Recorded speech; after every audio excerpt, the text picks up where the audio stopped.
AP CM Chandrababu రేపు ఢిల్లీ వెళ్లనున్నారు. ప్రధాని మోదీతో ఆయన భేటీ అయ్యే అవకాశం ఉంది. అమరావతి పనుల పునఃప్రారంభానికి ప్రధాని మోదీని ఆహ్వానించనున్నారు. అమరావతికి ప్రపంచ బ్యాంకు నిధులతో పాటు పలు అంశాలపై ప్రధానితో చర్చించనున్నట్లు టీడీపీ వర్గాలు చెబుతున్నాయి. కాగా ఏపీ రాజధాని అమరావతి అభివృద్ధిపై ప్రభుత్వం ఫుల్ ఫోకస్ పెట్టింది. ఇప్పటికే పనులు ప్రారంభించేందుకు ప్రతిష్టాత్మకమైన బ్యాంకులతో పాటు హార్డ్కో కూడా రుణాలు ఇచ్చేందుకు ముందుకు వచ్చాయి. దీంతో త్వరలో నిర్మాణాలు చేపట్టాలని నిర్ణయించారు.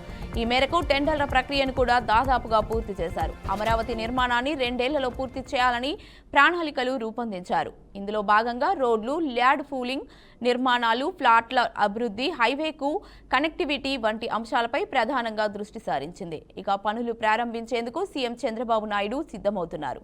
అయితే ప్రధాని మోదీతో రాజధాని పునఃపనులకు ప్రారంభించినట్లు ఇప్పటికే ప్రభుత్వ వర్గాలు తెలిపాయి. ఈ మేరకు సీఎం చంద్రబాబు నాయుడు హస్తినకు వెళ్లనున్నట్లు తెలుస్తోంది. ఇప్పటికే సీఎం చంద్రబాబు ఢిల్లీ పర్యటనకు టీడీపీ అన్ని ఏర్పాట్లు చేసినట్లు సమాచారం.